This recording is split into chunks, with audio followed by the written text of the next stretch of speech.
중간부터 나가긴 했지만 그냥 가봅시다. 여기는 아라리오 앞에 맞죠? 아라리오 앞에 아마 저 최종환 씨 작품인 것 같아요. 꽃이라는 작품 같은데 그 앞에서 그걸 좀 잡은 것 같습니다. 선이 아주 선명하게 보여주기 때문에 21년도 작품입니다. 선들이 보이죠. 21년도에는 계속 이런 작품들을 한 것 같아요. 이 작품은 지금 2층에 그룹전에 걸려 있다가 이제 좀 포장을 했습니다. 그런 상태. 저도 이런 생각을 늘 하긴 했었거든요. 이게 조선시대의 우리 연암박지원 선생이 우론이라는 걸 썼어요. 우리도 만 에세이인데 우정할 때 우론을 썼는데 그 우론에 보면 똑같은 말이에요. 불가근 불가. 적절한 거리가 있을 때 오히려 우정을 길게 유지할 수 있다. 그러니까 우리가 너무 가깝게 지내다 보면 이 정도 내가 얘기하면 제가 다 해줄 것 같은데 엉뚱한 말을 던져가지고 상처 주게 하고 막 이러잖아요. 아마 그런 의미를 좀 담고 있는 것 같습니다. 우산을 쓴 그 거리두기, 우산적 거리두기라는 게 우산이 피곤하니까 이제 서로 뭐 이렇게 부딪히지 않도록 적당한 거리가 필요한 거죠. 좋은 발상인 것 같아요. 거리두기를 손으로 포지션해냈다가 우산으로 대체되는 거죠. 우산을 이제 이렇게 군집으로 표현했다가 이걸 또 하트로 이렇게 크게 보면 하트로 표시해서 거리두기를 표현하고 손이 없어지고 이제 우산으로. 그리고 이제 무리들이라는 주제로 넘어가서 이제 각자 뭐 또는 이제 방향이 보면은 제가 이제 느낌이 이런 거였는데 우리가 뭐 시각적으로 예를 들면 뭐 이쪽에서 빛이 비친다 그러면 이렇게 길게 당연히 그림자가 쳐지고 그런데 이거 보면 거의 위에서 그러니까 시점 자체는 다중 시점으로 그린 거예요. 그래서 아마 뭐 작가하고 얘기를 안 해봐서 모르겠지만 저는 이제 그렇게 보는 거예요. 다중 시점으로 보는 것은 거리와 어떤 관계, 극적 관계를 좀 설명하고 있는 것일 것이다. 이렇게 좀 봤고요. 아마 본인이 그렇게 할 때 당연한 의도가 있었을 거다. 뭐 좀 오면은 다시 한번 물어보기로 하고 저는 이제 그렇게 봤다. 그리고 이건 지금 버드뷰죠. 저기는 뭐 이런 것들인데 이 버드뷰로 봤을 때는 사실 거리라는 것이 그다지 의미가 없는 거예요. 그래서 우리가 인생 전체를 좀 긴 시점으로 이렇게 메타적인 시각으로 봤을 때 그런 것은 좀 사소하게 볼 수도 있다. 그런 느낌이 들었어요. 그리고 하버드 대학교에서 연구한 연구 중에 80년 동안 종단 연구한 게 있어요. 뭐냐면 인간 관계, 뭐 관계는 아니고 원래 사람이 어떤 때 행복을 느끼는지 그것을 이제 그 하버드 대학교 졸업생들을 대상으로 계속 연구한 거예요. 그러니까 뭐 5년 이렇게 한 게 아니라 계속 80년 동안 연구한 게 보고가 되거든요. 거기서 그 행복을 좌우하는 가장 큰 요소가 뭐냐 인간관계였어요. 그만큼 인간관계가 행복에 주는 굉장히 큰 것 같습니다. 아마 같은 시점이고. 그러니까 지금 보면은 21년도에 이 작품도 했는데 21년도에 이제 18년도에 학부 졸업하고 계속 고민을 많이 이렇게 손도 그려보고 우산도 넣어보고 이렇게 보디보드 해보고 이런 작업들을 했던 것 같습니다. 이게 24년 작품이에요. 컬러풀하게 나오는 거죠. 좀 더 밝게. 그죠? 이건 23년인데 좀 더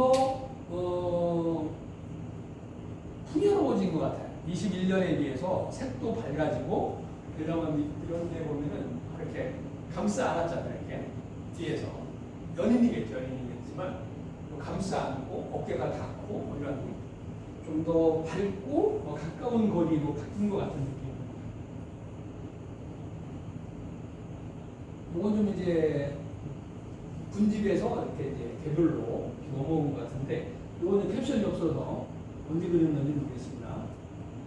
근데 23화이면 24일 것 같아요. 이 작품이 이렇게 올라온 걸 보면 그죠? 좀 더 부분을 확장하는 것 같죠? 그죠? 작품이 24년으로 넘어오면서 디지털로 에스키스 하신 거 아닐까요? 네? 디지털로 에스키스 하신 거 아닐까요? 그거는 이제 모르겠어요. 제가 이거 지금 PPT 이미지도 아니고 이 PDF로 제가 받은 거라서 제가 이제 요거만 봐서는 정확하게 알 수가 없어요. 이제 오늘 이런 일이 있을 거라고 전혀 생각지 않았기 때문에 김수희 작가하고 사전에 대화를 하나도 안 했어요. 대화가 없었기 때문에 워낙 안 하시잖아요. 자꾸 원래 하지도 않습니다. 우리 서 작가님하고 할 때도 안 했거든요. 왜냐면 미리 제가 다 얘기를 해버리면 또 작가도 얘기할 때 좀 저하고 한 얘기들이 자꾸 이제 상기되고 그렇기 때문에 그건 안 하려고 아예 안 하는데 물어보지도 않았어요. 그리고 아까 앞에 거 보면은 좀 이거보다는 좀 선명해져요. 흐릿했던 것들 이건 좀 흐린 채지만 그죠? 요건 20년도인데 아마 그때는 이런 형태를 갖추지 못했을 때인 것 같아요. 그때 아마 졸업하고 한 2년 지났을 때인데 그때는 이제 막연하게 시작을 하지 않았습니다. 그리고 21년도에 가서 이제 막 바글바글 했던 게 아까 이제 바글바글이잖아요. 바글바글 마글하글 막 뭉쳐 있었던 게 이제 사이가 멀어지죠 이렇게 그죠? 수건수건 북적북적 멀어지면서 이제 이게 끝입니다. 여기까지 한번 이제 봤고요. 이제 실제 작품들도 봤으니까 한번 좀 이제 수희 작가가 오면 아마 인터뷰가 앞쪽에 배치되어 있는지 어땠는지 모르겠어요. 인터뷰가 이미 시작이 됐다고 하더라고요. 끝나는 대로 아마 올 겁니다. 그때 보기로 하고요. 우리끼리 준비한 걸 또 해야죠.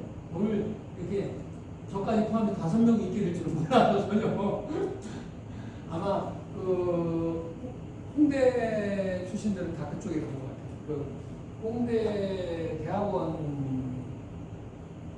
동문회가 만들어졌거든요. 홍미원이라고 홍익대학교 미술대학원 동문회. 그래서 거기서 저 오늘 행사가 아닌 공지였고 그래서 아마 그쪽에들 간것 같아요. 그래서 지금 시간이 빠졌는데 일단 그렇다 하더라도 우리끼리 좀 해보죠.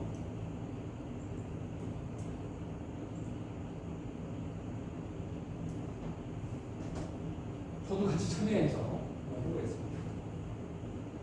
선생님 거기 가보고 싶었지. 네? 거기 가보고 싶었지. 나? 어떻게 마음을 알았지? 그러니까 반이면 저희를 다 그쪽으로 한번 초대를 했으면.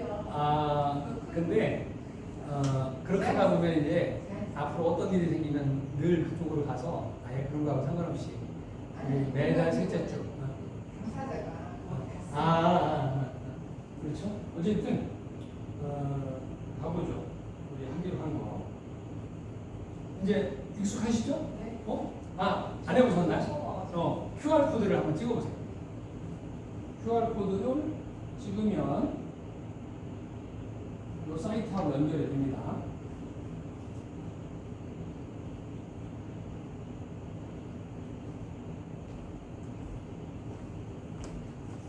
그 상태에서 건들지 말고 그 상태로 있으면 제가 넘기면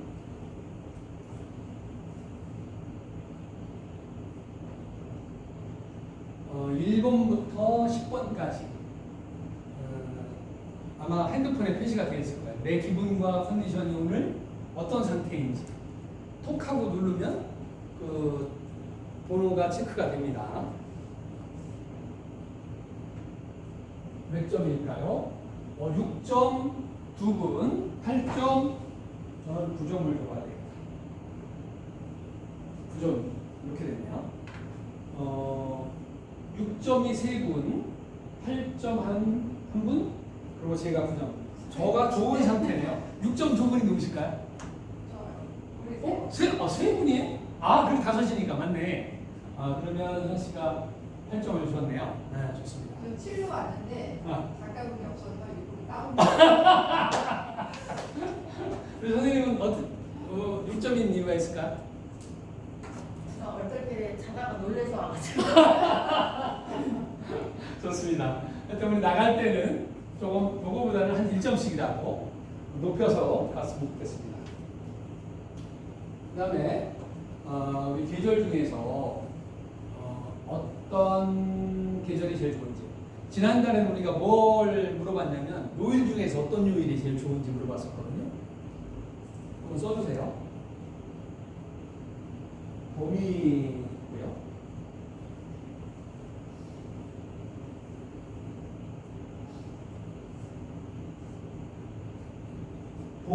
봄은 봄이죠. 그죠?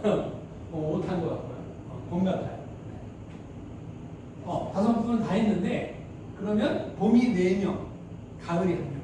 그러네요. 가을 누가 하셨을까요? 가을이 특별히 좋은 이유가 있으세요? 저는 그 선선한 바람을 참 좋아하거든요. 아, 선선한 네, 바람. 살갗에 냈을 때 이게 차가운 바람이 슬쩍 살갗을 이렇게. 네, 그것도 있고 감각적이시네. 계절이 또 이제 추수가 끝날 때쯤에 오는 약간 풍족한. 선선한 느낌의 그 감정이 좋아요. 약간 뭐 풍성하다기보다는 뭔가 정리돼서 이제 아, 우리 봄은 이제 저를 포함해서 4명인데, 우리 봄을 좋아하는 이유가 어떤 걸까요? 봄이 좋은 것도 있는데 왜 겨울이 유난히 좀 길게 느껴질 때가 있잖아요. 너무 많이 오거나 너무 춥거나 했을 때 그 따뜻한 봄이 시작되는 그 느낌이 되게 모든 게 다시 시작되는 느낌이라 설레기도 하고 기다려지기도 하고 기다림이 길었기 때문에 오히려 좀 잠깐. 이제 모든 계절이 이제 색을 비유를 하는데요. 가장 봄이 저한테는 다양한 색을 보여주는 시기여서 겨울에서 봄으로 넘어가고 봄에서 겨울. 물론 이제 뭐 여름은 여름대로 가을은 가을대로 있는데 가장 궁금증을 일으키는 계절. 네네. 그렇죠.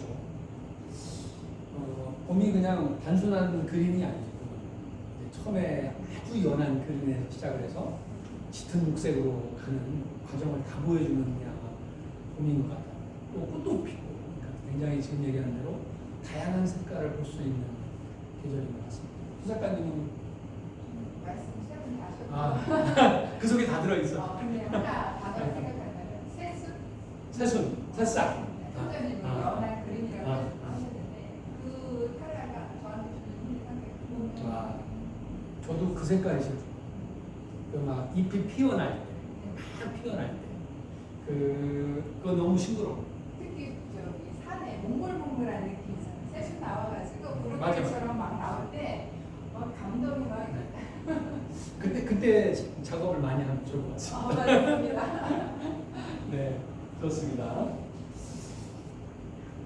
이번에는 작년에는 6개월 이내에 미술관 또는 갤러리 갔었냐 물어봤었는데 지난달에 한번 물어봤던 거라서 1개월로 바꿨습니다.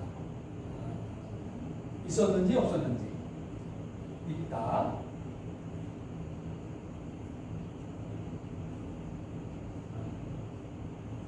아직 한 분이 답변을 안 했는데. 다 없다. 누가? 없다는 누구였을까요? 다 있다고 한 거예요? 그럼 잘못 눌러준 거네, 그죠? 네. 아무래도 연결될 것 같습니다. 그렇죠? 그러면 있다고 5분이 다 했으니까 갔던 뭐 2번 갔을 수도 있고 1번 갔을 수도 있는데 어떤 작품이 좋았는지 또는 어떤 작가의 그림이 좋았는지 뭐 그림일 수도 있고 조각일 수도 있겠죠.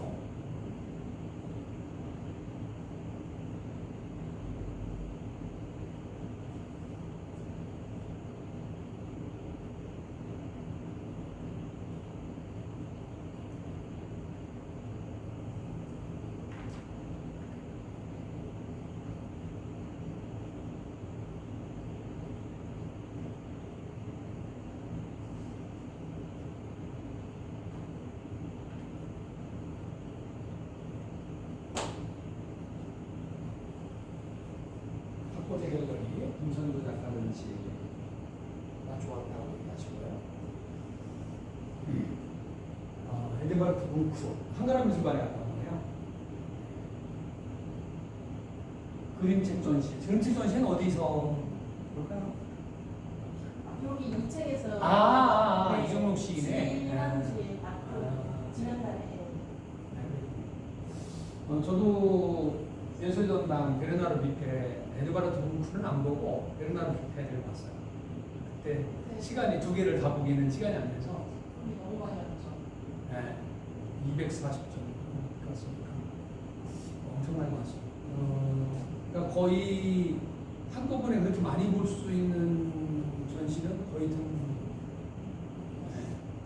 에드바르트 뭉크는 뭐가 좋았어요? 뭉크는 저는 절규만 생각해가지고 이렇게 검은색으로 덩어리 해서 그리는 작가로만 생각했는데 초기작이랑 후작이랑 이렇게 변화하는 그게 과정을. 볼 수 있어가지고 좋았어요. 과정을 딱 서사적으로 전시가 되군요. 다 보통 어둡게 생각하는데 그렇게 어둡지 않은 작품들을 많이 와서 저도 두개 같이 봤는데 뭉크를 나중에 봤거든요. 너무 뭉크를 먼저 볼 걸 그랬다 정도로 저는 좀 간결해서 또 두 개가 또 느낌이 비슷해서 잘 전시가 그럼 두 개도 같이 보셨어요? 네. 한 달 두 개 다 봤군요. 네. 너무 비교했을 때는 어땠어요? 뷔페가 너무 압도적이라서 사실 뭉크는 잘 안 보였는데 제가 생각했던 뭉크와 이미지가 좀 달라서 저도 몇 분 같이 본 분들 얘기 들어보니까 오히려 뷔페를 더 좋아하더라고요. 보신 분들이. 강렬해서 네. 저도 그 뷔페 전에서 제가 느낀 것은 뷔페는 다 선으로 거의 선으로 표현하잖아요. 그래서 그 선들이 아주 예리하고 또 선은 또 우리 동양적인 이미지고 동양에서 표현하는 방법 중에 하나인데 선이 아주 강렬하고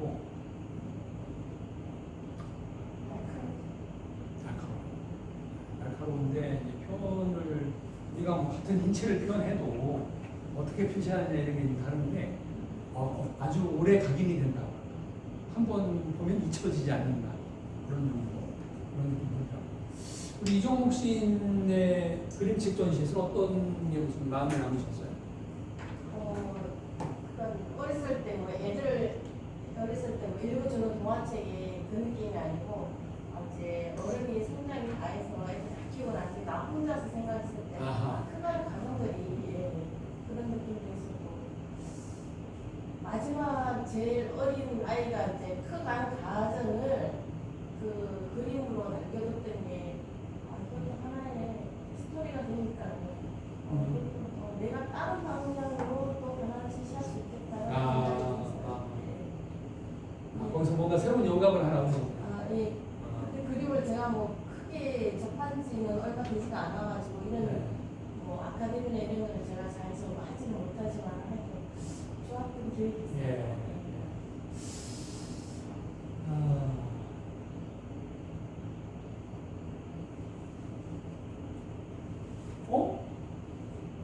학부생을 두 분이나 넣었어요? 알고 있고. 다 이름이 달라요. 김성두 작가님, 네. 김선두 똑같이 해서 김선두 작가님은 어떤 게 특히 좋았어요? 아직 못 가봐서. 한국하고요. 네, 중앙대학교 한국화 교수님이 봄에 정년 퇴직을 하셨고 이번에 이제 수업 드로잉 아이들부터 이제 한번 하고 계시는데 우리가 그동안 생각했던 그 한국화가 아니라는 거 드로잉 기법이 더 많잖아요. 그래서 수업 드로잉 기법인데 형태도 이제 정확한 구성의 형태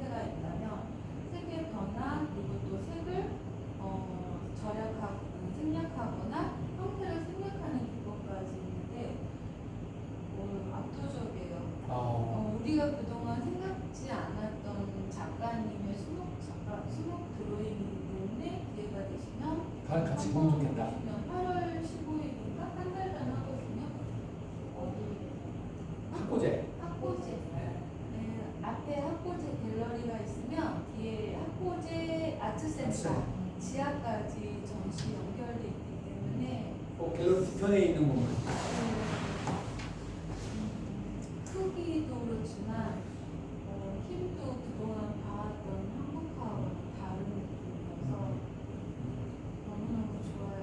기회가 되면 우리도 한번 가보도록 하겠습니다. 우리 서 작가님은 김성도 작가님 맞죠? 지난달에 스테이션에서 달라요. 그분하고 아니 달라요. 그거 성함이 맞아요. 최성도 네, 서울 가까이. 최성도 작가. 네. 1층에 아직도 있죠. 그리고 작품 중에 저쪽인가? 저쪽 첫 번째 21년 휴대폰을 보면서 반대편에 숙소 네, 작업을 있죠. 그들이 가장 인상에 남고 좋습니다. 우리가 이렇게 인상에 남아 있다고 하는 것은 굉장히 좀 뭐랄까 이게 저장 기능이 있고 어느 순간에 다시 떠올라가지고 그 작품이 떠오르고 막 이러니까 우리를 좀 풍요롭게 하는 것 같습니다. 김수지 작가 이제 예술 이야기를 이제 요거까지 한 다음에 원래 들으려고 했는데 그걸 좀 놓쳤고요. 요거 이제 오면은 뭐 도착하시면 물어보게 여기다 한번 써보자고요. 우리 저거로만 봤는데 PDF로만 궁금한 게 있다면 뭐가 궁금한지 아까 그 질문했던 걸 좀 써주셔도 좋을 것 같아요. 디지털 작업. 네. 저는 이 작가님 아시아프에서 네. 봤는데 여기 인스타에 보니까 여기 공모가 되셨더라고요. 동명이인가? 내 작품이 워낙 긴 것 같죠? 네. 네. 그래서 사실 아시아프는 좀 사람 그림들이 들어가는데 그뭐 연필로 메코 그리고 그 사람들 사이에서 이 디테일 없이 그림 뭐라 그러지? 좀 가볍게 그리고 되게 신선했었거든요. 그때 느낌이 크게 있었군요. 특히 그 아시아프 그림에 걸려있는데 이 작가의 그림이 되게 신선하더라고요. 강력하게 남았군요. 네. 왜냐면 아시아프는 이런 그림 안 뽑는다 하는 약간 인식이 완전 부상. 네. 그리고 막 진짜 오래 걸렸겠다 하는 작품들만 모아놓는다는 얘기도 있는데 신선했는데 이 작가님 두 번이나 아시아프를 이게 쓰기가 어려게 보통 이제 작업의 과정을 들여다보면 처음엔 구상에서 방구상에서 추상 이렇게 넘어가잖아요. 근데 수지 작가님은 아까 보니까 반대 경향이 느낌이 있어요. 그죠? 네. 마지막에 보이는 건 오히려 형태를 무너뜨렸는데 지금은 오히려 형태가 더 살아있고 그리고 이제 그 시점이 궁금한 게 이제 아까 디지털 네. 전체 시안 그거 제가 그러니까 시점이 궁금한 거예요. 그리고 지금 현재 이 작품 같은 경우는 물방울의 느낌도 나지 않나. 되게 바느질을 그 위에만 바르셔가지고 그렇죠. 네. 그러니까 이제 사람의 그림자를 눈으로 인해서 물방울의 느낌은 나지만 특히 두 작품은 근데 이제 시점은 이게 그냥 단순히 손이 가는 대로 그리기보다는 뭔가 이제 기본 민작업이 있어야만이 가능하지 않았을까 이런 느낌이 들어서 이걸 어떻게 그럴 수 있는 좀 어려운 거예요. 그런 거 한번 의문으로 좀 남겨놨다가 같이 한번 오면은 다른 작업을 같이 하시는지 저는 좀 궁금하더라고요. 이 시리즈만 하시는지 아마 디지털 작업도 하지 않을까 아까 그런 걸로 보면 일이 많이 근데 이제 사람들이 저렇게 모여 있는 군중의 밀도 이런 거는 이미 도로라든가 이렇게 핀터레스트나 진짜 많이 올라와 있어가지고 그런 작업을 디자인 일러스트로 가는 경우가 많은데, 그러니까 이제 그 본인의 사람과 관계에서 시작을 했다고는 하지만 저는 오히려 초기 작품이 더 나라면 그걸 하고 싶다라는 이제 어쨌든 뭐 한 작가가 일생을 작업해가면서 어느 시기별로 이제 작업이 변화하는 거니까 좀 지켜보면 어떻게 될지 궁금한 작가 중에 하나. 작가도 생각해보면 이 시리즈를 굉장히 지금 오래 하신 거기 때문에 어떻게 연주를 해야 될지가 고민이 많으실 것 같아요. 사실 얘기거리가 아직 많죠. 얘기거리가 많고 그런 주제와 그런 작품 동기가 있다면 훨씬 더 많은 얘기거리가 있고 또 이렇게 군중에서 이렇게 아주 개별적인 관계 2명이나 3명 이렇게 확대하고 또 전체 모습이 아니라 이렇게 앉아있는 상체만 드러낸다든지 그러면 그것으로도 충분히 관계를 설명할 수 있으니까 그런 작업도 하나 어떻게든 형태가 변하는 것을 좀 보고 싶은 그런 작가이긴 하네요. 보면 좀 물어보기로 하고요. 아니 이제는 이제 제가 좀 같이 좀 얘기 나누려고 그 지난주에 우리 정답자가 같이 갔었는데 공주에 빗썸 갤러리 트윈이라는 갤러리가 나왔어요. 빗썸 갤러리 트윈. 빗썸 빛이 라이트에 라이트. 그다음에 섬은 아일랜드. 빛의 섬. 빛의 섬의 갤러리인데 트윈이라고 쓴 것은 그 두 분의 작가 작품 전시가 있는데 한 분은 김인중 신부님이라고 지금 80이 넘으셨어요. 이분이 이제 서울대 해학과 서울대 미대를 나오고 졸업하고서 대학원까지 한 다음에 프랑스로 그냥 스위스로 가셔서 거기서 이제 미술품 이렇게 작업하시다가 신부의 그 권유로 신학을 공부하고 사제 소품을 맡으셨어요. 그래서 사제 활동을 하면서 작가 활동도 같이 하는 거예요. 근데 주로 어떤 걸 했냐면 스테인드 글라스를 하셨어요.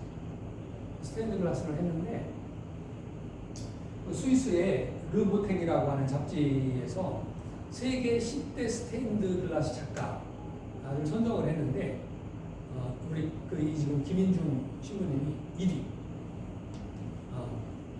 대표 작가였고 2위가 우리가 잘 아는 샤갈이었다고 합니다. 그리고 4위가 마티스. 그러니까 그분들을 다 제끼고 2위가 된 건데요. 지금 이게 유리에 한 거예요, 작품이. 요거는 좀 회화 작품이에요. 유리가 아니고 회화 작품이고요. 요것도 회화 작품입니다. 한번 작품을 쭉 한번 천천히 한번 보세요. 여기 이거는 앞에는 순국처럼 이제 농담이 표시되어 있다라면 이건 이제 컬러가 들어가가지고 이제 스탠드를 유리로 하려고 하니까 이제 컬러풀하게 들어가는 건데 이것도 다 지금 이제 제가 사진 찍은 회화 작품이에요. 유리는 아니고. 그리고 이제 또 그러니까 전시장이 3개인데 1, 2전 시장에는 그 김인중 신부님의 작품이 있고 마지막 3전 시실에 그 대전대학교 건축학과 교수였는데 김옥중 교수라고 이분의 넷째 동생인데 이분도 이제 이미 정면 퇴임을 해서 지금은 이제 2분이 있으니까 그래서 트윈이라고 줬다고 해요. 원래 작년인가 그 청양에 비싼 갤러리라고 했었는데 거기 그걸 다 옮기고 공주 트윈을 옮기는데 이거는 그 삼전시실에 그 김옥중 건축가가 본인이 이제 건축했던 것들을 이제 투시도도 있고 뭐 이렇게 훔치도 있고 그런데 이분이 이런 거를 잘 하시더라고요. 이게 하나, 둘, 셋 이렇게 3개의 사물을 그냥 이렇게 탁탁 무슨 붙여놓은 게 아니라 이렇게 올려놔요. 올려놓은 작업들이 굉장히 많아요. 굉장히 많은데 그 중에서 제가 요 사진을 하나 찍어 왔어요. 네? 이거는 무시하고 난 요걸 찍은 거예요. 이건 작품들이 다 3개를 하나 일체에 그건 물어보지 않아서 모르겠어요. 물어보진 않아서 모르겠는데 이분이 건축을 했으니까 아마도 가장 안정된 구도가 3이라고 그러잖아요. 삼각형. 그런 3을 좋아해서 그런가. 하여튼 저희가 아침에 그 제가 장표에도 하나 만들어놨는데 요새 저희가 클래식 음악 독서 모임을 하거든요. 그런데 3번째가 바흐예요. 바흐. 근데 바흐를 오늘 다 끝냈는데 바흐가 좋아하는 숫자가 3이었어요. 3. 근데 그 3이 좋아하는 이유가 이분이 종교적으로 3위일체 3 이런 것을 했다고 해요. 아마 김옥중 교수도 어떤 의미가 있을 텐데 그거 제가 물어보질 않아서 모르겠어요. 혹시 요거 작품은 아니에요. 그냥 이렇게 올려놓은 건데. 작품 아니에요? 네. 그냥 이렇게 올려놓은 거 제가 찍은 거예요. 네. 저울이잖아요. 네. 저울은 무게를 나타내기도 하지만 네. 내가 살아가는 이제 짐이라고도 짐. 말하고 위가 시계잖아요. 네. 세월을 흘러가는 흔적일 수도 있고 내가 아. 나아가는 그럴 수 있겠다. 아니 참 의도가 그것도 추가 달려 있잖아요. 네. 삶의 그 제목을 정한다는 우리 뭐라고 정하고 그런 얘기도 있지만 가장의 그 작가나 이제 건축가도 이걸 이렇게 올려놓고 제목을 정하려고 생각을 안 했을 거예요. 근데 제가 물어봤어요.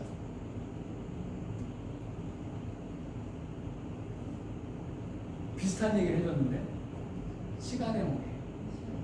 보여지는 네. 그냥 그대로 하는데 이게 굉장히 사유거리를 던져주고 시간의 무게. 아까 말씀하신 삶의 무게. 삶의 짐. 근데 저는 어떤 생각을 했었냐면 저 사진을 찍게 된 동기가 다른 워낙 작품들이 많으니까 그런 걸 찍지 않고 이걸 찍는 이유가 있어요. 저한테는 어떤 게 보였냐면 저분이 뭔가 의도가 있어서 저렇게 올려놨을 텐데 어쨌든 저우루에다 시계를 올려놨다고 하는 것은 뭔가 시간을 재는 무게를 재는 그런 의미가 있을 것이다 그랬더니 질문을 했더니 시간의 무게라고 이렇게 얘기하시더라고요. 근데 그 시간의 무게가 각자에게 다 다른 거예요. 예를 들면 시간이 똑같이 누군가에게 1시간씩 주어진다고 하면 그 1시간의 무게가 어떤 사람한테는 1톤이고 어떤 사람에게 여기가 지금 가리키고 있는 게 3kg 400 정도, 400g 정도. 이게 킬로그램이니까 3인가 그래요. 3kg 400 정도 되는 것 같습니다. 근데 어떤 사람에게는 1톤의 무게로, 어떤 사람에게는 500g의 무게를 느낄 수 있고, 우리 십자가를 우리가 지금 기독교인들은 짐으로 표시하는데 자기의 무게 굉장히 좀 생각을 많이 하게 하는 그런 이미지여서 제가 가지고 왔습니다. 제가 좋아하는 작가예요. 알렉스 카치라는 네. 지금 90이 넘었습니다. 90이 넘었으니까 오래지 않아서 돌아가실 거라고 생각을 해서 작품이 나올 새가 없어요. 나오면 다 사기 때문에. 저번에 부산 아트페어를 갔더니 부마에 갔더니 알렉스 카치라는 한 점 나왔더라고요. 한 점 있었는데 물어봤어요. 제가 어느 정도 하나 했더니 팔지 않고 비매품이라고 해요. 비매품인데 비매품이라도 가격은 알려주세요. 그랬더니 근데 그 알렉스 카치가 이런 말을 한 거예요. 나는 서로 다른 것들을 같은 방식으로 그리는 대신 어떻게 하면 같은 것을 다르게 그릴 수 있을까 싶다. 우리가 똑같은 사과를 그리더라도 지난달에 우리가 세잔의 그림을 같이 봐왔죠. 사과박을 봤는데 똑같은 사과를 그리는데 세잔처럼 그리는 사람이 있고 마네처럼 그리는 우리가 마네하고 같이 봤죠. 그런 다른 방식으로 그리는 것 그것이 이제 결국은 미술사에 족적을 남기는 게 아니다. 이 얘기를 넣은 이유가 이거였어요.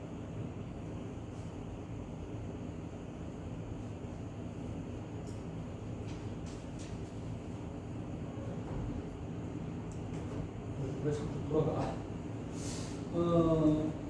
이 신부님 이름이 김연중이에요. 김연중 작가인데 이분이 이제 80 넘죠. 이분이 처음에 김인중이 아니에요? 김인중, 연중이 아니고 인중, 김인중 씨. 근데 이분이 이제 처음에 스테인드 글라스를 요청을 받아가지고 할 때 그 당시에는 지금도 그렇죠. 그 당시가 아니라 그 스테인드 글라스는 납선이라는 게 있고 총 이제 작가가 스케치 하듯이 그림을 그려주면 그 전문가가 그걸 유리에다가 덮어가지고 열에다 구워서 스테인드 글라스를 만드는 거예요. 그래서 초기에 김인중 신부님도 그렇게 그 전문가한테 맡겼대요. 3, 4년을 그렇게 하는 거죠. 그리고 이제 그렇게 하려고 보니까 큰 유리창에다 할 수가 없으니까 이제 이러려면 그게 바람에 안전이라든지 이런 문제가 있으니까 조각조각 쪼갠 거죠. 요거 이렇게 붙이는 걸 납으로 해서 납선이라고 그러는데 이 납선에다 이렇게 한 거예요. 근데 어느 날 이분이 깨달은 거지. 내 작품에 굳이 저렇게 할 필요가 있을까? 그래서 이분이 유리에다 직접 그린 거예요. 그분은 안 주고 그분한테 전문가한테 안 맡기고 자기가 직접 그리고 직접 그냥 그 유리에다 그 열을 가할 수 있게 공장에 있는 거죠. 그리고 통상적으로 우리가 이제 교회에서 주로 스테인드 글라스를 하니까 교회에서 처음에 스테인드 글라스를 한 것은 문자를 모르는 사람들은 우리 그림이랑 이런 거잖아요. 뭐이 성서 이야기를 그림으로 그린 거잖아요. 근데 그런 것들이 이제 그 구상이 있고 또 어떤 빛으로만 이제 뭐 하나님으로서의 빛 뭐 이런 것들을 상징적으로 보여주기 위해서 여러 가지 색깔들을 이렇게 만드는데 이분은 그냥 붓으로 그 동양의 어떤 베이스가 그런 거예요. 우리나라에서 공부할 때 이렇게 이제 배웠습니다. 저희 주로 하는데 붓으로도 하고 이제 나이프로도 하는 거예요. 근데 그러면 우리가 이제 갔을 때 그 회화 작품 말고 실제 한 번 어디 가서 봤냐면은 그 중동 성당에 그 종탑 있는 데다 해놨어요. 원래 이제 1층에도 다 이제 하기로 했었는데 문화재청에서 거기가 이제 문화재로 된 성당이라서 그것까지 건드리 만든다고 해서 그건 못하고 탑이는 좀만 해요. 근데 그게 이제 우리 낮에 가서 그랬을 수도 있는데 이제 비칠 때 아주 선명하게 비치진 않아요. 선 자체가 아주 강력하지 않아서. 네. 그러면 저분이 마티스나 샤갈보다도 가장 1위에 랭크 시킨 이유가 뭘까? 스테인드 글라스가 뭐 어떤 10대 작가 중에서 이분을 왜 1위에 시켰을까? 한번 생각을 좀 나눠보려고 제가 이걸 가져왔습니다. 근데 그 이유가 이런 거라는 거죠.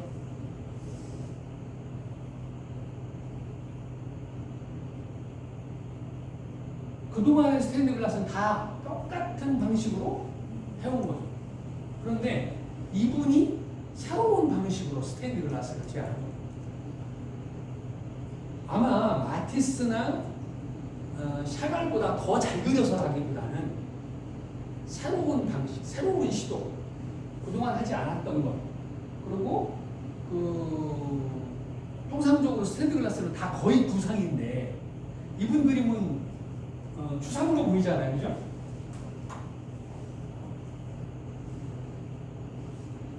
그런데 이분이 그렇게 얘기하시더라고요. 여러분들은 추상으로 보일지 모르겠지만 본인 작품은 추상이 하나도 없대요. 다 구상이에요.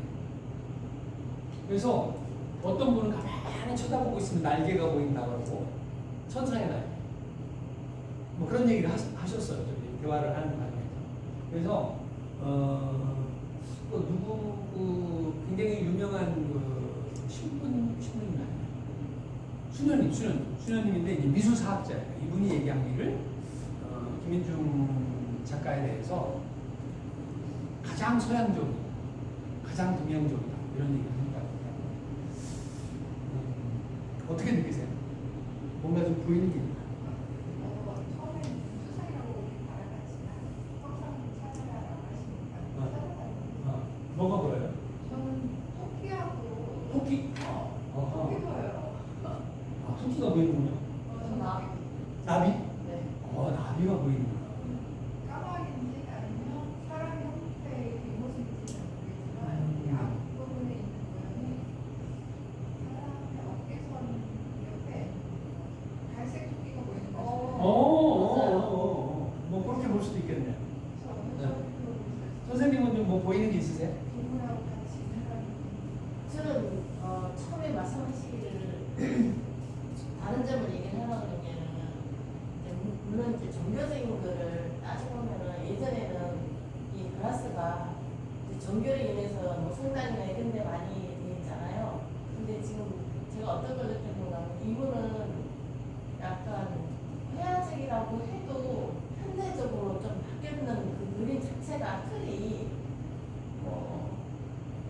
다르다고 느껴지거든요.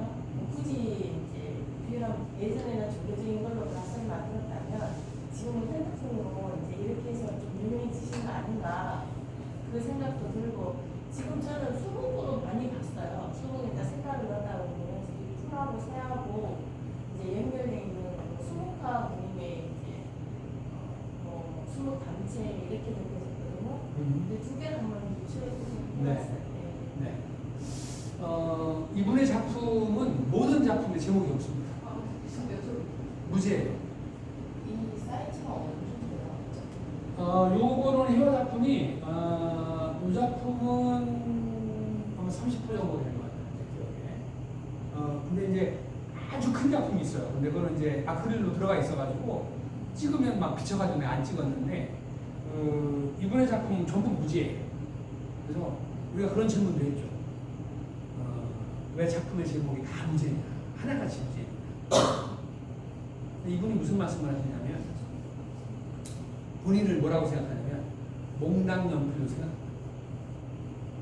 자신을 몽당연필이라고 생각합니다. 그래서 본인이 몽당연필이고 내가 그리는 그림은 하나님이 나를 몽당연필로 만들어서 그림을 그립니다.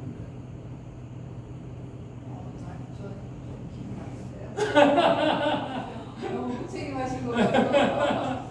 아주 기본적으로 생각하자면은 의자를 본인이 그린 건지 아닌지 알아볼 수 있을까 하는 약간 그런 이분이 이제 사자라고 하는 특성을 좀 생각해야 되는데 사제는 통상적으로 수도에 들어가서 수도원에서 근무한다니까 어쨌든 근무를 하죠. 사시니까. 근데 이제 수도원은 되게 무슨 뭐 수백 명이 사는 게 아니고 작은 수도원은 5명에서 10명 사이. 또 이분들은 계속 미사라고 하잖아요. 미사를 뭐 우리처럼 일반 신도처럼 뭐 일주일에 한 번도 하고 뭐 하는 게 아니라 매일 몇 번씩 드립니다. 시간별로. 그리고 어떤 수도원은 아예 한 달 동안 누구하고도 말을 하지 말라고 하는 침묵 그걸 뭐라고 하죠? 이렇게 카톨릭에서 이렇게 가는 것을 이렇게 들어가서 이렇게 아니 뭔지 하여튼 그런 게 있잖아요.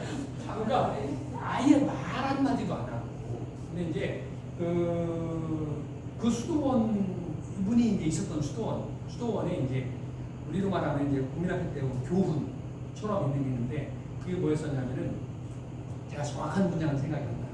근데 저녁에 묵상, 그러니까 오늘 하루 종일 묵상하는 것을 잠들기 전에 묵상하는 것을 다음 날 묵상하는 것을 이렇게 설교? 포교까지는 아니고 뭐 가톨릭이 뭐 포교까지는 안 하는 것 같은 말씀을 전한다. 말씀으로 전한다. 그러니까 아마도 이분이 그림을 그리는 것은 말씀이라고 생각합니다. 그렇게 대화하는 것을 느꼈을 때 이분은 이게 성경. 그러니까 이분의 그림책을 보면은 시편을 전부 그렸거든요. 시편을 묵상하면서 그림을 그리신 거예요. 그러니까 이분의 그림은 말씀이에요. 말씀은 다르게 표현하면 빛이에요. 그러면 제목이 다 달릴 수밖에 없지 않을까요? 네? 제목이 그분이 그러니까 두 가지 의미가 있는데 하나는 뭐 하나님이 시켜서일 수도 있지만 보는 분들이 자유스럽게. 근데 그 제목이 있으면 제일 어려운 게 제목이 제목이 있으면 제목이 갇힌다는 거예요. 그러니까 되게 이야기들 그 비판이 있을 수 있어요. 근데 되게 그 추상화 작가들은 무죄가 많아요. 이유만 씨도 무죄가 많은데 그래서 자기가 그림 그림을 자기가 못 알아보는 게 지금 너무 큰 문제가 되고 있잖아요.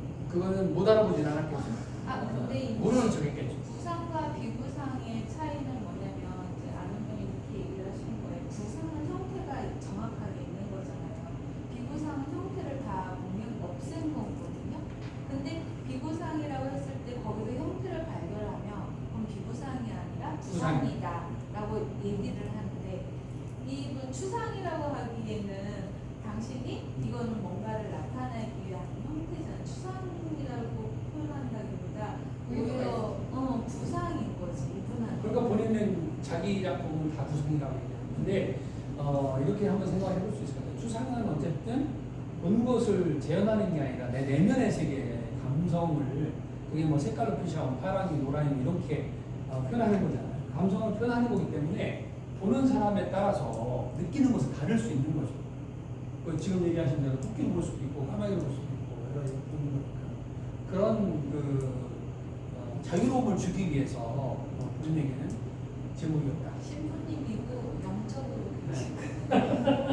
그래서 우리는 비판적으로 볼 필요가 있어요. 그렇지만 어쨌든 그분은 그렇게 설명을 하고 있다. 거예요? 물어보면은 답은 이렇게 해주시나요? 네, 해주세요. 근데 이분이 지금 이 귀가 잘 안 들려. 안 들려가지고 안 들려가지고 이제 그 동생 김옥준 교수가 살짝 옆에 가서 막 이렇게 크게 얘기를 하시는데 그랬는데 우리가 질문을 한 대여섯 개밖에 안 될 거예요. 많이 하진 않았어요. 그분 얘기를 하는데 안 하기 어렵게 그 정도 했을 거예요. 근데 한두 개는 그 동생이 얘기를 하는데도 엉뚱한 얘기를 하시고 그러니까 그 질문의 요지를 못 알아들었고 그러니까 못 알아들었다기보다는 안 들린 거지. 그러시더라고요. 근데 이렇게 한번 그냥 긍정적으로 이렇게 그분 얘기를 그대로 들으면 어쨌든 스위스에서 전 세계 그 전부터 있는 작가들 다 포함해서 세계 10대 작가 중에서 1위로 뽑은 것은 그만한 가치가 있기 때문에 하지 않았겠나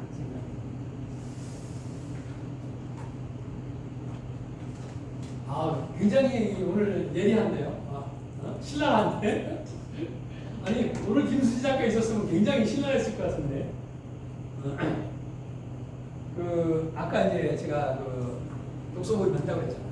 우리가 한 달에 2번 모여요. 첫째, 셋째 모이는데 모여서 이제 이번에 이제 방을 다 끝났는데 그 책에 있던 내용이에요. 우리나라가 전 세계 최초로 인공위성을 쏴올렸는데 그때 쏘아올린 인공위성이 보이저호예요. 보이저호인데 거기다 뭘 실었냐면 지구상에 있는 음악 27개를 실은 거예요. 27개를 실었는데 그 실은 의도가 뭐냐면 이 우주에 인간 말고 다른 어떤 생물체가 있다면 뭔가 시도하는 관계를 그런 것으로 실었어요. 그 중에 위에 보면 클래식이 스트라빈스키가 7곡 있다. 그 중에 3곡이 바보. 브란덴부르크 협주곡, 무반주로 바이올린 파르타, 평균율 클라비오. 그래서 제가 아침에 이걸 봤는데 27곡이 너무 궁금한 거예요. 그래서 내가 가가지고 찾아와서 장표에 넣은 거예요. 그럼 독서 클럽에서는 네? 독서 클럽에서는 네. 예를 들어 바위에 대한 책을 보고 평을 하시는 거잖아요. 네. 음악 감상을 같이 하시나요? 같이 해요. 그런데 예를 들어 평균율 클라비오이다 그러면 거기 이 책 자체에 QR코드가 붙어 있어요.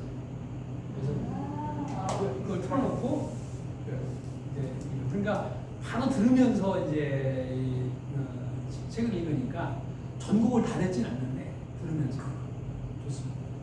그게 현재 몇 권이 나와 있냐면 우리 시작할 때 7권이 나와 있었는데 한 권이 더 나와서 8권이 나와 있어요. 사회평론이라고 하는 출판사에서 냈는데 아주 좋아요. 읽을만한 책입니다. 거기에 이런 말이 나오는 거예요. 바흐는 뭐 이렇게 지금은 어마어마하게 막 이렇게 근데 그 당시에는 그렇게 어마어마하게 인정을 받지 못했어요. 그런데 이제 마지막에 있던 부추, 아주 이제 요즘 말하면 한 면 단위 아니면 분 단위 정도 교회에 재직을 했는데 마지막까지 거기 있었거든요. 27년이라고 있었는데 거기서 주는 봉급이라는 게 그렇지 이 책에 보니까 유산으로 남긴 게 무슨 탈러라는 게 독일의 그 화폐 단위예요.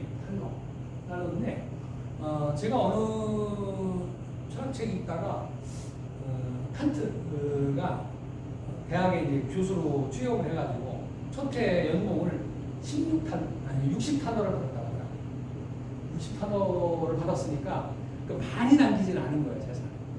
그러니까 실제로는 이제 아이들이 9명인가 그랬으니까 뭐 키우고 뭐 부인이 2이었는데 그래서 그런 과정에서 뭐 풍족하게 산 것 같진 않아요.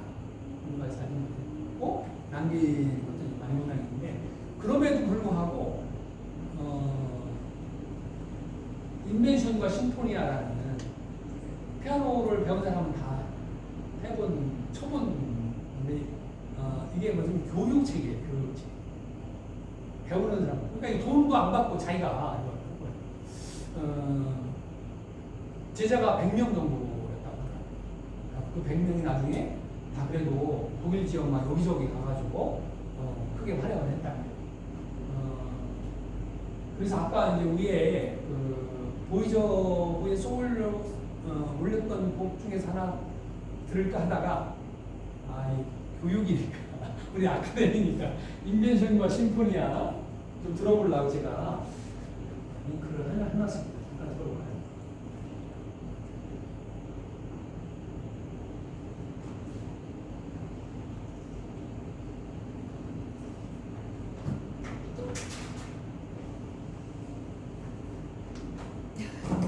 죄송합니다. 네, 다음 달에 뵙겠는데.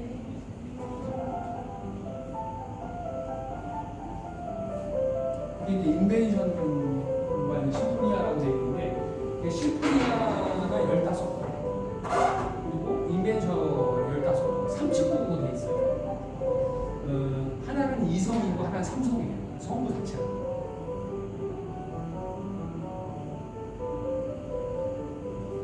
근데 이제 이분이 이 교육책이죠. 교육책. 책을 만들면서 이렇게 써놓은 거예요. 간절히 배움을 원하는 젊은 음악가들이 활용하고 이득을 볼 수 있기를 바랍니다. 내가 무슨 의도로 이걸 작곡했다. 그런 걸 쓴 거죠. 제가 이걸 왜 썼냐면은 처음에 우리가 아카데미 일회할 때 그런 질문을 했었을 거예요. Why, what, how 이렇게 했었는데 Why가 중요하다. 이분이 작곡을 하면서 왜 했는지를 먼저 밝힌 거예요.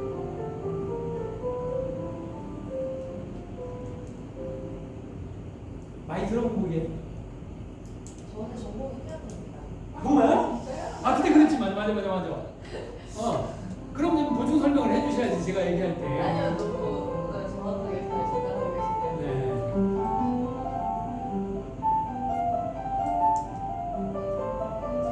바로가 책 앞에 써놓은 저런 글들이 처음과는 조금이 있지 않을까.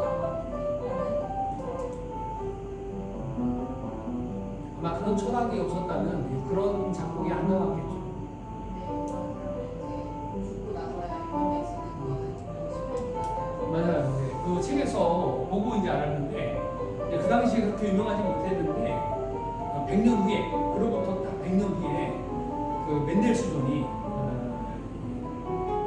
말을 소환한다고 그러나 이제 바울을 소환해가지고 카나타 한 곡 올립니다. 그 초연을 해가지고 거기서 이제 성공.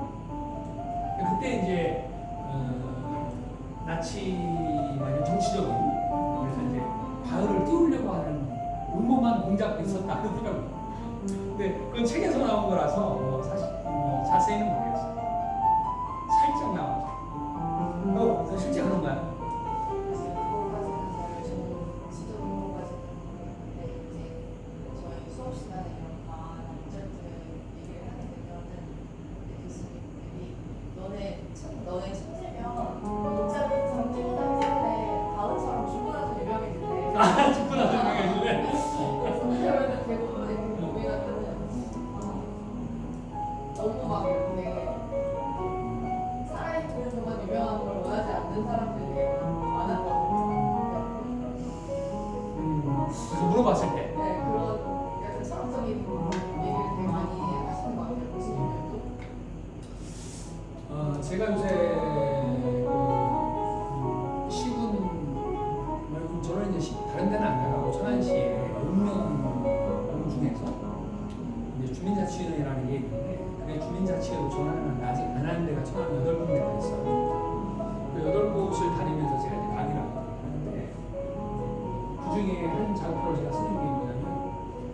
세계적으로 좀 유명했던 사람들이 하루의 시간을 어떻게 보내나 라이프 사이클 이런 패턴이 패턴 하루 일상의 패턴.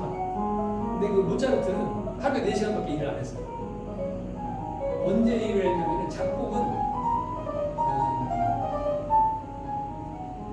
2시에서 4시 4시에서 6시 오후 요건 아예 작곡하는 시간 작곡만은 4시에서 6시까지 하고 작곡 이외의 다른 업무 작업한 것은 밤 11시에서 1시 나머지 전부 다 논다는 게 하여튼 뭐 사교만이 이제 불러다니고 했으니까 워낙 인기가 있었으니까 이게 폐에 대표적인 인물 아닙니까? 폐일 수도 있고 전형적으로 성공한 케이스일 수도 있죠. 그 연주 여행의 일정을 보면은 엄청나잖아요. 그렇죠. 실제로 뭐 유럽의 그랜드 투어라고 하는 게 모차르트부터 시작이 된 거니까. 그러니까 유럽의 그 모차르트 이후에는 그랜드 투어라고 해가지고 자녀들 교육차 많이 보내고 하잖아요. 지금 이제 피아노 전공이니까 이 음을 들으면 옛날 생각나지. 근데 어떻게 안 나는데요?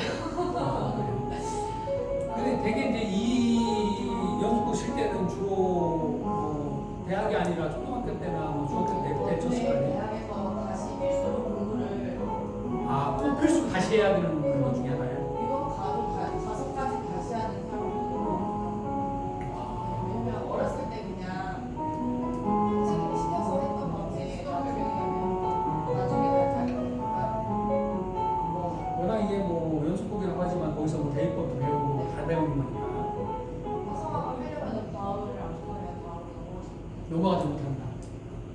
반을 일단 하고 넘어가야 된다. 그리고 하다가 뭐 안 풀리면 다시 바울을 봐야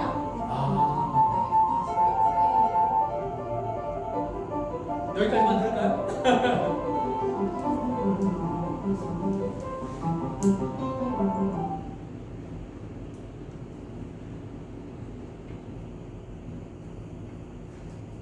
저 김수 작가님 너무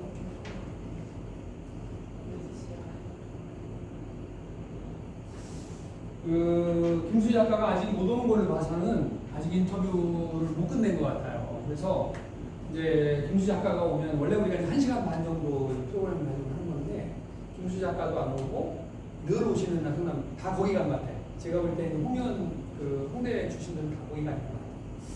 그리고 우리 정 대표도 거기 가 있고 지금. 그래서 오늘 좀 이렇게 조촐하게 누가 들어갈 수 있어요? 네? 누가 들어갈 수 있어요? 다는 아닐 거예요. 거기 좀 그 한정된 공간이어서 지금은 거의 끝난 것 같아요. 왜냐면 이제 작품은 이미 이제 우리는 작품도 설명해야 되니까 아마 가지고 나와서 설명하긴 하겠죠. 그죠? 그러면 이제 앞에 심사위원 10명이더라고. 그 10명이 심사위원 하고 일단 저거 좀 꺼놓을까요?